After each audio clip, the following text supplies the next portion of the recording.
Si me quieres escribir, ya sabes mi paradero.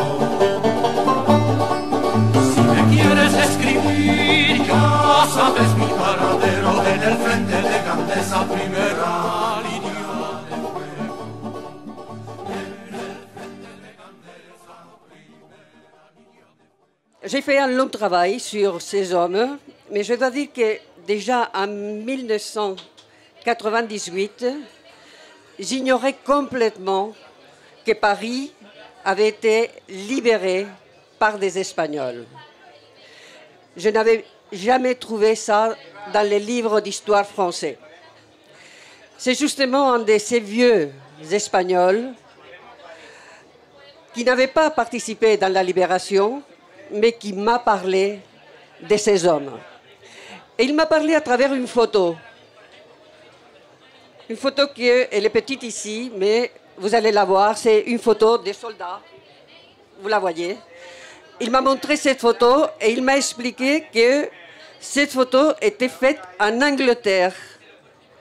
Que ces hommes étaient habillés en uniforme américain. Que c'était une compagnie française. Mais que tous ces hommes étaient des Espagnols. Et en plus, il a dit, c'est eux qui ont libéré Paris. Surprise totale. D'abord, je ne le croyais pas parce que je dis, comment est-ce possible que depuis si longtemps, je l'ignorais complètement. Et oui, je suis partie aux archives. Je suis partie surtout voir s'il restait un de ces survivants qui pouvait me conter, me raconter, témoigner de ces moments historiques de la libération de Paris le 24 août 1944. Et peu à peu, j'ai retrouvé 6 de ces hommes. 6 de ces hommes éparpillés dans diverses régions de France. Et ces hommes, avec ses photos, avec son témoignage, m'ont aidé à reconstituer l'histoire de la libération de Paris. Ça a été important de me faire découvrir que les Espagnols qui avaient combattu en Espagne pendant 3 ans avaient continué le combat plus tard jusqu'à la fin de la guerre mondiale, de la Deuxième Guerre mondiale. Ils ont pris les armes en 1936, quand ils avaient 18 ans, et ils les ont laissés, ils les ont abandonnés en 1945, presque 9 ans plus tard. Surprise totale pour moi de dire pourquoi, si ça c'est un fait qui s'est avéré immédiatement dans les archives, dans les témoignages, pourquoi ces hommes avaient été oubliés. D'un côté, j'ai retrouvé avec eux le long combat des républicains espagnols. En Espagne, et moi je suis née en Espagne, j'ai vécu le franquisme, été à l'école franquiste, connu l'histoire naturellement que eux nous racontaient. Ces hommes n'existaient pas, parce qu'il n'existait pas non plus les républicains espagnols, parce qu'ils n'existaient pas dans la mémoire. Mais j'étais plus étonnée de voir qu'en France non plus. Qu'en France, ils n'avaient pas existé et ils avaient joué un rôle franchement important. Et je l'ai constaté plus tard dans des archives, dans des témoignages divers. Je dois dire qu'avant de me décider à écrire ce livre, j'ai commencé à faire une enquête avec les Espagnols et avec les Français. Et je me suis rendu compte que d'une centaine de personnes à laquelle j'avais posé la question, à peu près 3 ou 4 avaient répondu qu'ils savaient. Qu'ils savaient parce que leur famille, quelqu'un de leur famille, leur avait raconté. Ils ne savaient pas, disons clairement. On savait que oui, que des chars qui rentraient dans Paris s'appelaient Guadalajara, Brunete, Teruel, mais On savait que oui, qu'avec les troupes de l'Éclair, il y avait des Espagnols. On savait certaines choses, mais on ne savait pas, surtout, que des milliers d'Espagnols, des milliers, et aujourd'hui, aucun historien peut le nier, avaient participé dans les combats français, à côté des troupes françaises, avec le général Leclerc et avec d'autres, dans tous les combats où la France a combattu. Première question, Evelyne. À ton avis, pourquoi en France cette histoire est ignorée? Qu'est-ce qui fait que cette histoire est ignorée? Est-ce que c'est l'absence de travail, le désintérêt ou un processus politique? C'est un processus politique, naturellement. Ça, je l'ai constaté après dans le travail, parce que la première question, c'était comment, si ces hommes, si c'est un fait historique qu'ils en étaient là, si ces hommes ont combattu là, pourquoi ils ne sont pas dans l'histoire? Pourquoi ils ne sont pas dans les livres d'histoire? Pourquoi personne nous parle d'eux? Et c'est naturellement en travaillant, avec beaucoup de travail, que naturellement je suis rentrée dans le, disons, dans le corps de ces moments où l'on a écrit l'histoire qui convenait à la France. Pas l'histoire, la vraie. Alors pour un Espagnol qui vous dit le corps de ce moment, c'est le cœur, hein, n'oubliez pas, parce qu'elle a beaucoup de mal à dire cœur.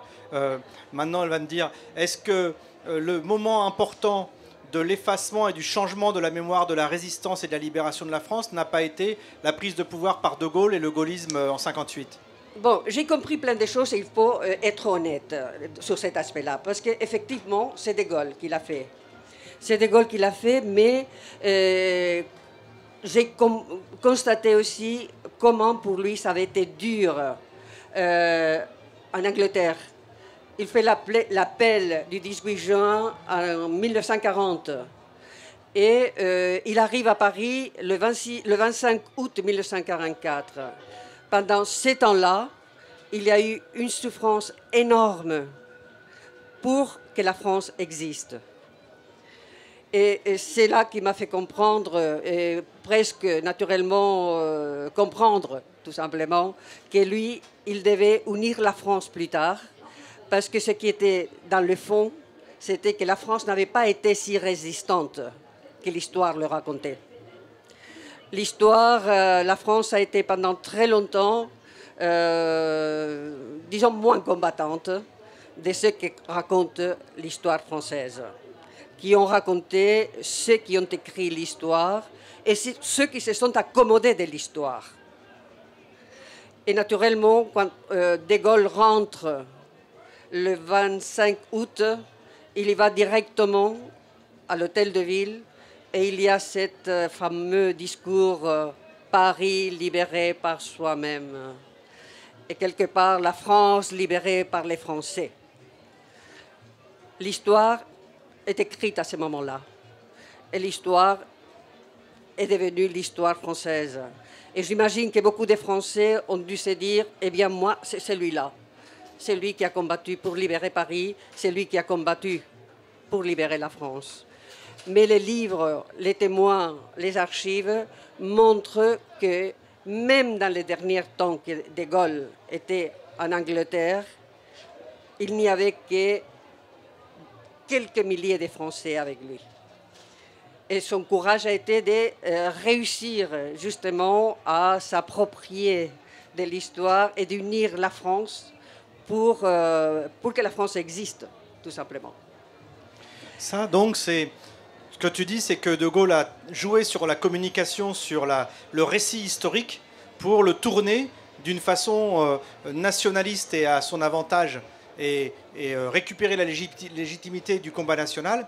Mais donc, il l'a fait au prix de l'effacement de l'intervention internationaliste des combattants, notamment espagnols, dans la libération de Paris et de la France.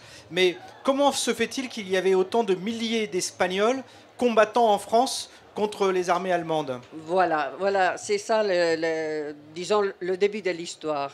Parce que le début de l'histoire, c'est 1936. Et en réalité, pour beaucoup de ces Espagnols, la Deuxième Guerre mondiale commençait juste à ce moment-là.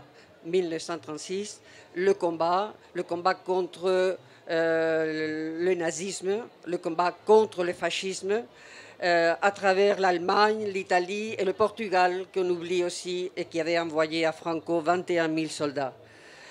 Eux, ils ont combattu contre toutes ces armées. Et naturellement, là commence l'histoire de ces combattants qui, en 1939, en combattant contre ces 4 armées, c'est-à-dire Franco, Mussolini, Hitler et Salazar, ils ont combattu pendant presque 3 ans et ils ont été vaincus. Ils ont été vaincus par ces armes. Et il y a eu ce qu'on a appelé, et ce que le monde entier a connu comme la retirada. La retirada, c'était des milliers de personnes. En quelques semaines, plus de 500 000 Espagnols, aujourd'hui reconnus par les historiens. Il n'y aura pas un seul historien qui vous dira un chiffre mineur, parce qu'en plus, il y a le témoignage dans les archives de Nantes, par exemple. Il y a eu 2 témoignages qui le constatent. Une venue du Mexique qui a demandé au gouvernement français de Pétain, à ce moment-là, combien d'Espagnols avaient traversé la frontière pour savoir s'ils pouvaient les recevoir au Mexique. Et il y a une lettre qui dit 517 000 constatés à la frontière. Et à Nantes, il y a un autre, fin avril 1939, du gouvernement franquiste installé récemment, qui demande aux Français combien d'Espagnols ont traversé la frontière. Et il y a une lettre de réponse qui dit 521 000. Donc, c'est plus de 500 000 Espagnols qui ont traversé et qui étaient en France à ce moment-là. Et ces Espagnols, il y avait des vieillards, des enfants, des femmes, mais il y avait surtout des combattants qui venaient, qui naturellement qui s'est retirés, vaincus pour les 4 armées qui combattaient en Espagne et qui ont traversé la frontière et qui étaient là et qui ont été reçus dans des camps de concentration dits par les mêmes Français, même si aujourd'hui beaucoup d'historiens n'aiment pas cela, qui ont dit camps de concentration, mais il était. Et, enfin, dans le livre, c'est expliqué comment ils étaient traités dans beaucoup de ces camps. Il y a eu des camps en France pour les recevoir. En tout, il semble que dans toute la France, il y a eu à peu près 70 camps. Mais il y a eu une trentaine dans le sud quand ils sont arrivés. Et il y a eu 90 000, par exemple, à Argelès. Et dans les divers camps, il y a eu des milliers de ces hommes maltraités. C'est vrai que les circonstances devaient être difficiles pour accueillir en si peu de temps tant de monde, mais les hommes que j'ai rencontrés, une des choses qu'ils m'ont dit, c'est qu'ils avaient très mal supporté l'humiliation, qu'eux, ils étaient des combattants qui avaient combattu en Espagne pendant presque sans armes contre 4 armées, et ici, on les traitait comme des vaincus d'une façon humiliante. Donc, Evelyne, des centaines de milliers d'Espagnols arrivent en février 1939 par la frontière catalane. Entre février et fin avril. Février, fin avril 1939 par la frontière catalane en France, ce qui donne une idée de ce que c'est qu'une crise des réfugiés en Europe. Ils sont parqués sur la plage de Argelès et Frontignan, où ils doivent creuser des trous dans la plage pour pouvoir supporter le froid de l'hiver dans ce qui est un camp de concentration. C'est le nom en tout cas du décret français constituant ce camp. Oui. Ensuite, ces Espagnols se retrouvent sommés de rentrer dans la Légion étrangère, pour beaucoup d'entre eux, ou d'être renvoyés en Espagne.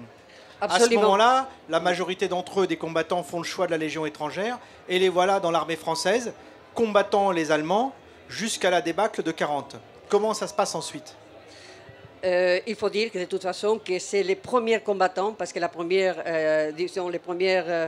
combats forts, ils le font en Norvège.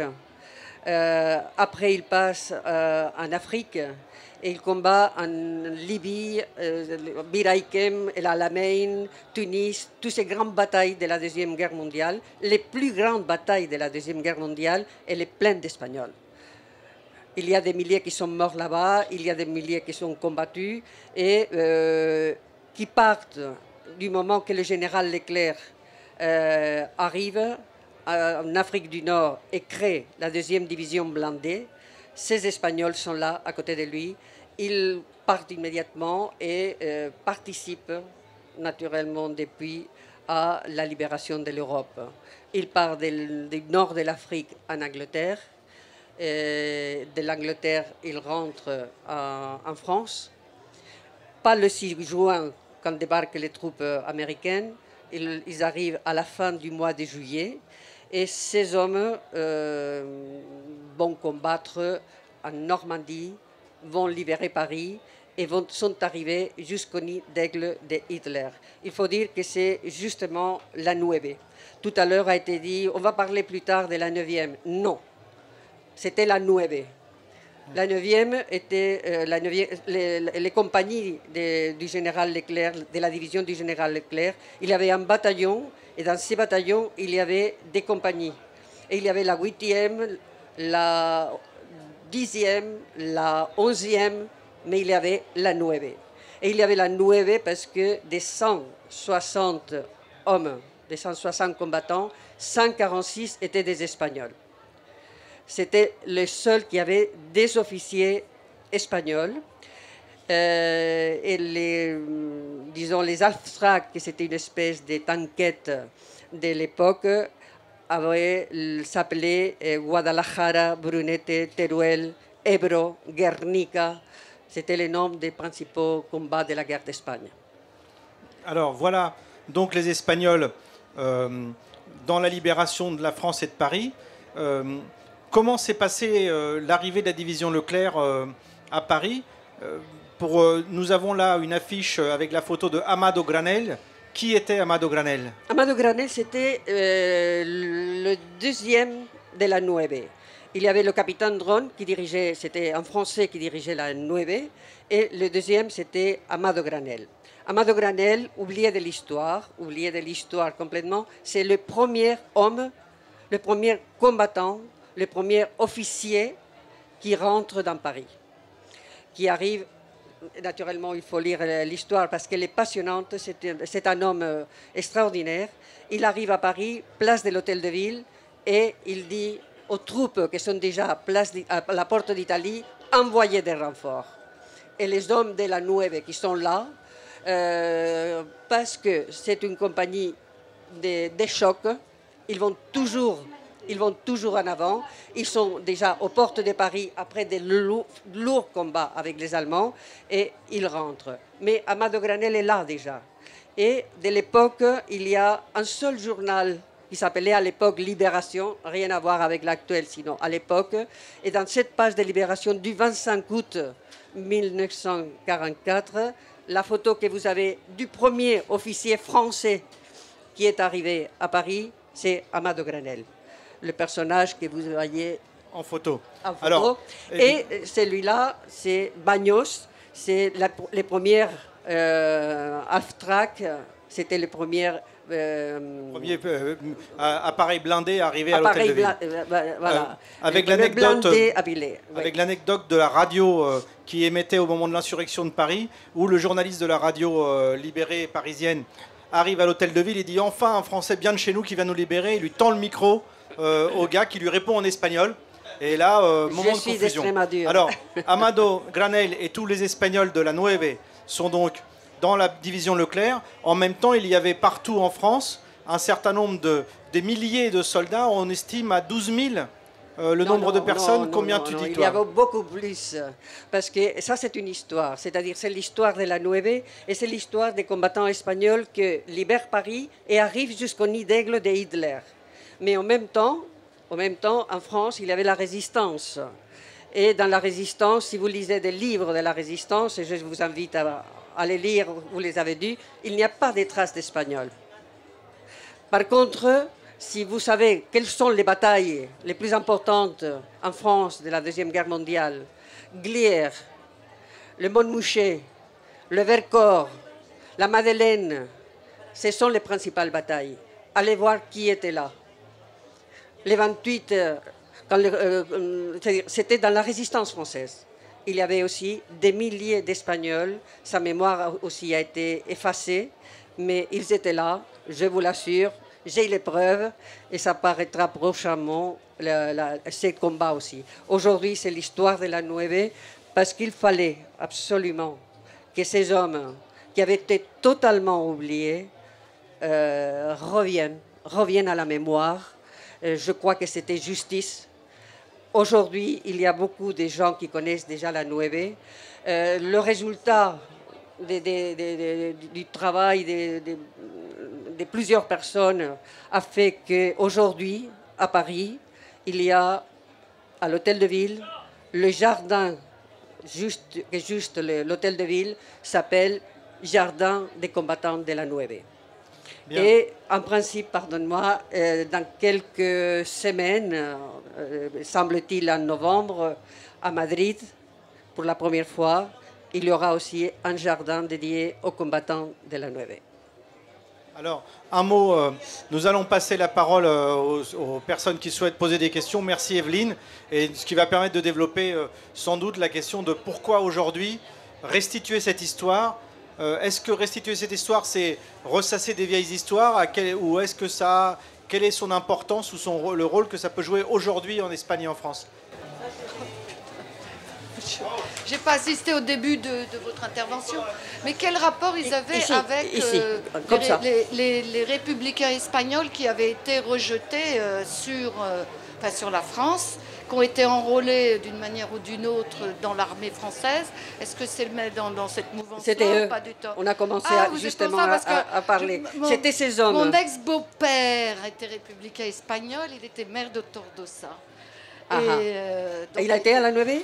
Et ben lui, il a été, je ne sais pas, ça s'appelle la Nueve, ils ont pas. C'était un de ces républicains qui a combattu.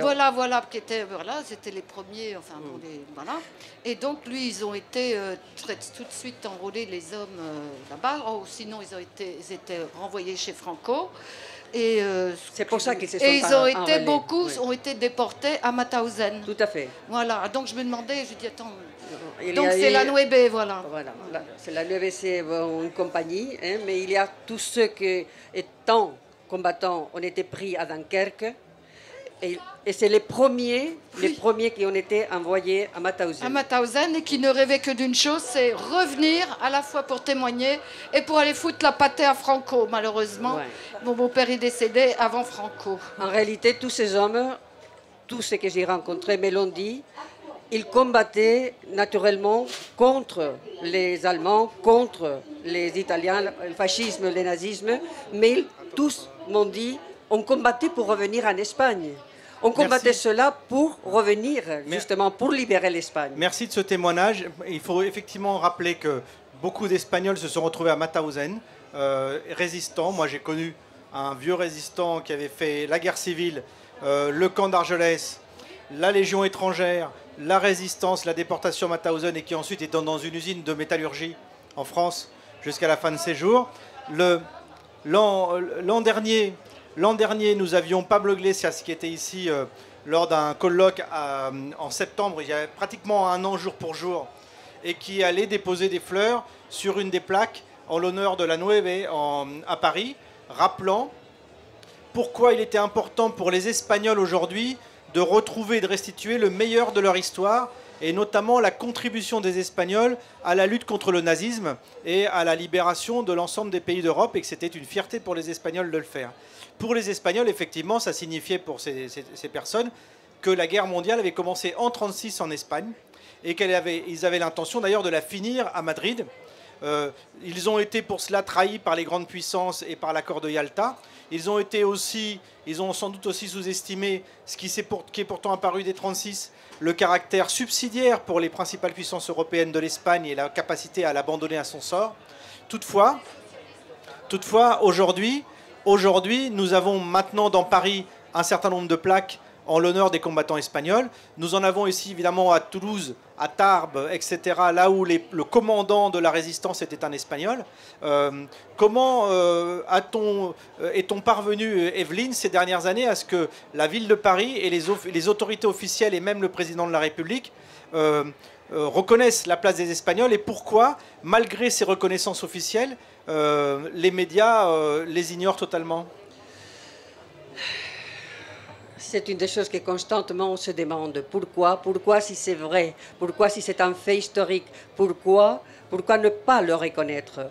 Parce que si on pouvait au début pour la situation française de Gaulle, comprendre qu'il a voulu mettre de côté ces hommes, oublier, parce que ce n'était pas seulement des Espagnols, il y avait plus de 30 nationalités qui combattaient en France. La seule chose, c'est que pour le moment historique, tous ensemble ne faisaient même pas la moitié des Espagnols. Mais on pouvait se demander pourquoi. Et bon, il a fallu travailler beaucoup, il a fallu faire des dossiers, il a fallu présenter les témoignages, montrer tous les altracks, comme vous le voyez là, mais il y a plein de photos aujourd'hui qui reconstituent l'histoire, et vous voyez que le premier engin qui rentre place de l'Hôtel de Ville s'appelle Guadalajara. Et c'est écrit. Et quand le général de Gaulle, le 26, descend les Champs-Élysées, à côté de lui, il y a 4 altracks qui s'appellent Guernica, Madrid, les Cosaques, et je ne me souviens pas que les Teruel, je crois que c'était l'autre. Et ils descendent avec ces hommes. Et ils ont disparu de l'histoire. Alors, de la même manière que Evelyne a du mal à dire cœur et dit corps au lieu de cœur, je vous invite, je ne vous ferai pas le défi de vous faire prononcer Guadalajara. Une question à ma gauche. Oui. Que pensez-vous, vous avez déjà répondu un peu à ma question, que pensez-vous du fait que De Gaulle a effacé la participation des Rouges espagnols, puisque c'était ça, et que le Parti communiste français, qui à l'époque gouvernait avec De Gaulle, y a participé? C'est une question que je me pose, que je me suis posée énormément et que je continue à me poser. Parce que je pense que l'oubli n'a pas été seulement d'une partie. Ça a été un oubli consenti pour d'autres qui ont peut-être profiter aussi de ces combats espagnols et de tous ces morts espagnols. Parce que je vous assure que je crois, dans tout le travail que j'ai fait, qu'il y a des milliers dans tous les cimetières de France. Et je pense que c'était des justices, quelque part une justice, de qu'ils ne soient pas dans l'oubli, qu'on le sache. Qu'on sache que ces hommes ont combattu jusqu'à la mort, jusqu'au bout, et que si l'Europe a été libérée à ce moment-là, eux, c'était ceux qui ont participé à ce grand combat. Mais il valait mieux pour les Français, De Gaulle et les communistes, que ce soit des FFI, soi-disant, il y en avait plein sur Paris au moment de la libération. S'il y avait eu autant de FFI comme ça, français, qui avaient combattu pour la libération, il n'y aurait pas eu besoin des Américains, des Anglais et compagnie. Vaste programme, comme on dirait. Donc voilà. Puisqu'on est dans la guerre, voilà, moi j'en profite. Oui. Faut pas oublier que quand les républicains espagnols ont été refoulés, canardés par les Italiens, poursuivis par, comment ça s'appelle, par les fascistes de Franco. Mais ils y étaient quand même. Donc quand Guernica a été... Attends. Bref, Tu oublies. Je voulais juste rajouter... On va faire une précision sur les Italiens, la guerre d'Espagne, et on en reparlera. Oui. Quand ils ont, comme hommes, femmes et enfants, de l'Èbre, je dis, mon beau-père était un maire de républicain espagnol de Tortosa. Donc, c'était quelqu'un qui avait des responsabilités. Ils ont tous été refoulés sur la... Ils sont pas partis parce qu'ils avaient peur de Franco. C'est qu'ils voulaient mettre la population à l'abri. C'est le gouvernement socialiste qui, à l'époque, n'a jamais voulu déjà envoyer des armes aux républicains espagnols.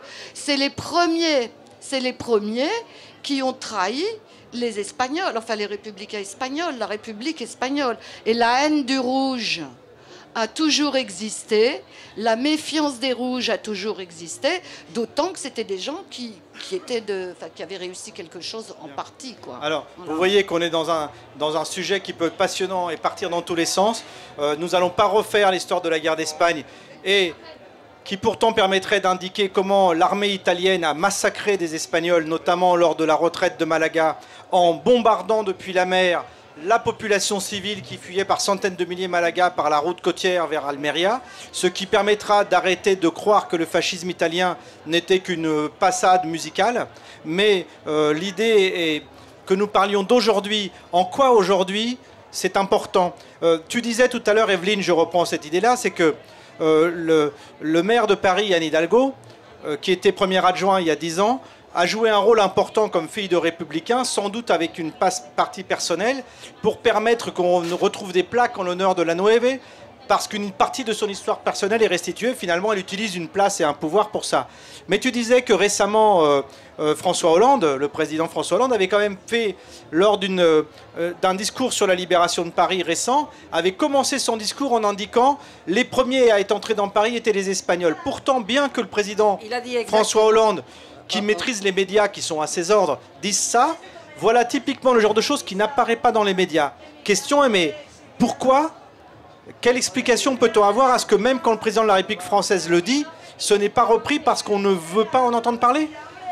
Ça, c'est qu'il y a une histoire écrite et que les journalistes ne font pas non plus son travail.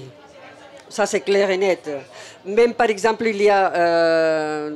parce qu'il y a 2 ans, c'est à ce moment-là que, pour la première fois, la présence des Espagnols a été reconnue par le gouvernement français, officiellement. Chose qu'on souhaitait, justement en pensant qu'une fois qu'ils sont reconnus, ça passera au livre d'histoire. Chose que ça serait totalement logique. Mais je dirais que même moi, j'ai été triste de lire le journal Libération, par exemple, que je pensais qu'il pourrait faire quelque chose de plus. Et il a fait un reportage, naturellement, parce que c'était 70 ans plus tard de la libération de Paris, mais qu'il n'avait apporté absolument rien de ce qui était écrit dans l'histoire. Il n'y a pas de journaliste qui a voulu aller plus loin, de dire pourquoi est-ce qu'il va y avoir un jardin à Paris, à la mairie de Paris, qui s'appelle Jardin des combattants de la Nueve. Qui était la Nueve? Raconté aussi aux Français, je dis de la part des médias, hein, parce qu'il y a d'autres, naturellement, qui ne l'ont pas fait ou l'ont fait. Mais c'est vrai que c'est la première fois qu'Anne Hidalgo a dit que ce jardin existerait. Kader Arif, qui était le représentant des